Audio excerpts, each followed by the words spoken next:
নমস্কার বন্ধুরা, যোজনা হেল্প বাংলা চ্যানেলের আরও একটি নতুন ভিডিওতে আপনাদের সকলকে স্বাগত জানাই। সরকারি কর্মীদের জন্য রয়েছে বিরাট খুশির খবর। 2024 শেষের দিকে 2025-এর আরম্ভ এবার বছরের শেষে ফের আরও একবার লক্ষ্যে লাভ করল কর্মচারীরা। এক ধাক্কায় 3,000 টাকা পর্যন্ত বেতন বাড়ল 2.5 লক্ষ কর্মচারীর। এই মর্মে নয়া বিজ্ঞপ্তি জারি সংশ্লিষ্ট অর্থ দপ্তরে।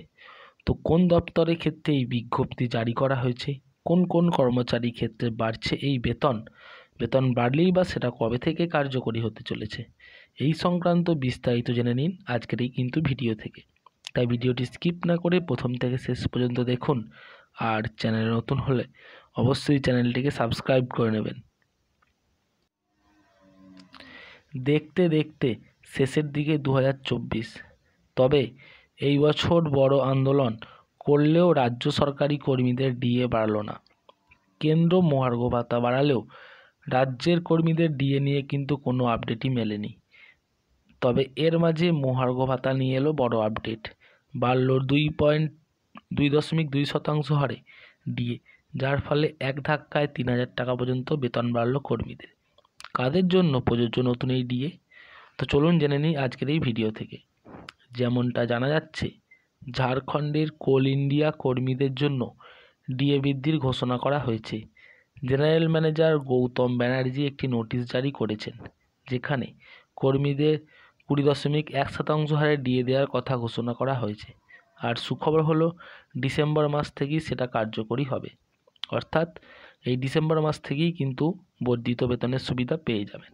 সামনের মাসের মাইনের সাথে হয়তো বকেয়া পাওয়া যাবে, একসাথে বর্ধিত মাইনেও মিলবে, কিন্তু এই 1 জানুয়ারি থেকেই। কত পরিমাণ তাহলে বাড়লো বেতন? মহার্ঘ ভাতা বৃদ্ধি পেলেই বেতন বেড়ে যাবে, এটা স্বাভাবিক। তবে কতটা বাড়বে বেতন? জানা যাচ্ছে, নতুন হারে ভেরিয়েবল ডিএ কার্যকর হবার পর 255 টাকা ও সর্বোচ্চ 3,000 টাকা বেতন বৃদ্ধি হতে চলেছে ওই সমস্ত কর্মীদের। এর ফলে প্রায় 2.5 লক্ষ কর্মীরা উপকৃত হবেন। স্বাভাবিকভাবেই এই ঘোষণায় হাসি ফুটেছে কর্মীদের মুখে। ডিসেম্বর থেকে মিলবে বর্ধিত হারে বেতন। কোম্পানির জেনারেল ম্যানেজারের তরফ থেকে যে নোটিশ জারি করা হয়েছে সেটা অনুযায়ী ডিসেম্বর থেকেই বর্ধিত হারে মিলবে ডিএ। নতুন ডিএ আগামী বছরের ফেব্রুয়ারি মাস পর্যন্ত কার্যকর থাকবে।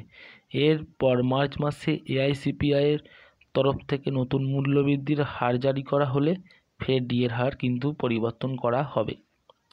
তো এই ছিল ঝাড়খণ্ডের কোল ইন্ডিয়া কোম্পানি 2.5 লক্ষ কর্মচারীর 3,000 টাকা বেতন বৃদ্ধির বিজ্ঞপ্তি। কিন্তু রাজ্যের অর্থাৎ পশ্চিমবঙ্গের ক্ষেত্রে ডিএ বৃদ্ধির কোনো আপডেটই নেই। না বাড়ছে বেতন, না বাড়ছে ডিএ। দীর্ঘদিন আন্দোলন করার পরেও কিন্তু বাড়ছে না ডিএ। অথচ সমস্ত রাজ্য, সমস্ত কোম্পানিগুলো তারা তাদের কর্মচারীর ক্ষেত্রে ডিএ বাড়িয়েই চলেছে। তো এবার দেখা যাক যে ডিএ নিয়ে যে মামলা চলছে কোর্টে, তার কি রায় দেয়।